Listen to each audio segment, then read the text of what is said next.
কালকে সাতক্ষীরা মাহফিলে ড্রোন উঠেছ, বুন বুন শুরু করে সবাই তার দিকে তাকায় রয়েছে। আমি নিষেধ করছি, এখন সেই লোকেরা বলে বন্ড নিষেধ করছে যেহেতু মাহফিলে বলে লোক কমের জন্য। মিডিয়া ছাড়ছে যে বন্ড তার মাহফিলে কম লোক এর জন্য। এখন বুঝেন কারা আমাকে বন্ড বলছে আর এই করা প্রস্তাব করছে। আমি চিন্তা করতে পারছি এরা মানুষ, মানুষ তো না। মোমেন মুসলমান তো দূরের কথা, মানুষই তো না। ইমান হলো তো দূরের কথা, ইমান তো দূরের, ইসলাম তো দূরের কথা, মানুষই না, তো মানুষই না, তো মানুষের মধ্যেই পড়ে না।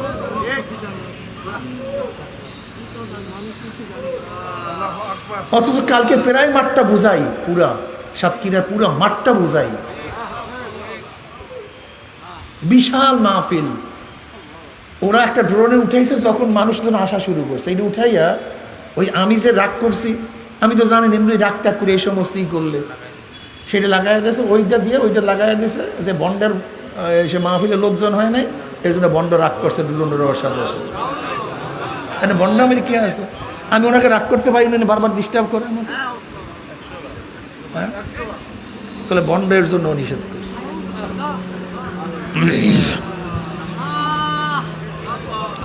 এই যদি ইসলাম হয়, এরকম ইসলাম থেকে আল্লাহ আমার মাফ করে দেবে, আমার আল্লাহ যেন হেফাজত করে ইসলাম, আল্লাহ আমাদেরকে মাফ করে।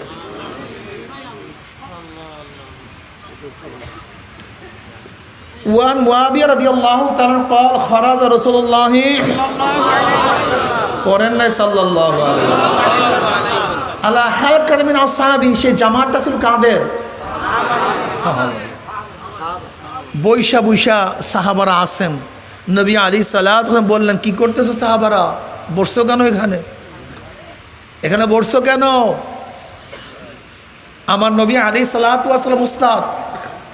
দেখবেন ছাত্ররা কোনো জায়গায় কিছু করলে আদর্শ উস্তাদ, ছাত্র এখানে কি করো, হ্যাঁ কি করতেছো কেন, এটা আদর্শ উস্তাদের নিয়ম।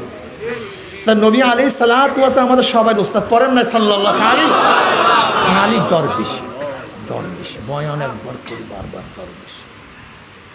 দ্বিতীয়বার এই বয়ান যেন না হয়, নাম বলার সাথে সাথে সাল্লাল্লাহু, এই ধমক দেই কেন, যেন কলিজার মধ্যে গা বোঝে।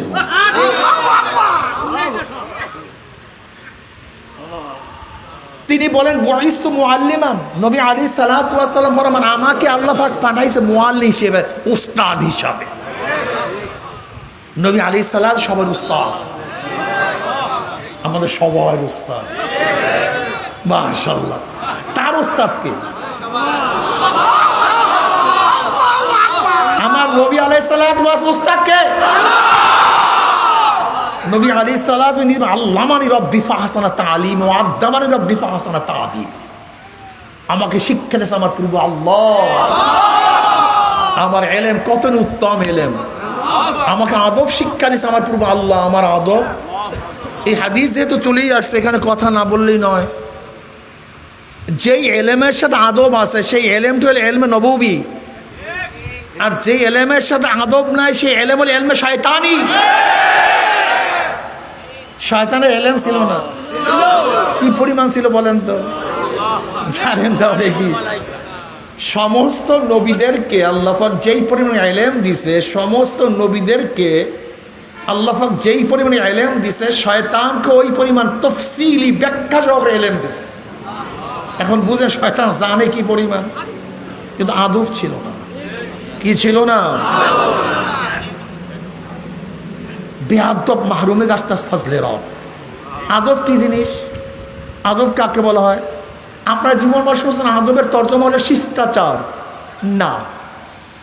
আদবের আসলে অর্থটা কি? ওয়াজুসাই আলা মহাল্লিহি, ওয়াজুসাই আলা মহাল্লিহি, যেখানে যেই জিনিস যেইভাবে রাখা উচিত, বলা উচিত, করা উচিত, সেখানে সেইভাবে সেই কাজ করা, বলার নাম হলো আদব।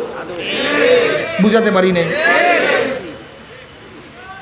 আচ্ছা বলেন তো, বাথরুমে ঢোকার নিয়ম কি? এটা আদব। বের হবার নিয়ম এটা হলো বাইর হবার আদব। পানি কিভাবে খাইতে হয়? এটা হলো পানি খাওয়া।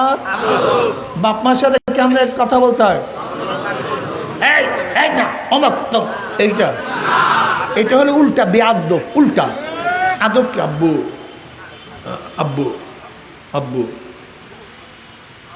আদব বুঝার নাই। ওয়ালা তাকুল্লাহুমা উফফিন ওয়ালা তানহারহুমা, বাবা মার সাথে এমন কথা এমন কাজ করা যাবে না। আমার ছেলেটা এরকম করছে, এটা সম্পূর্ণ হারাম, কবিরা গুনাহ, আকবারুল কাবায়ের।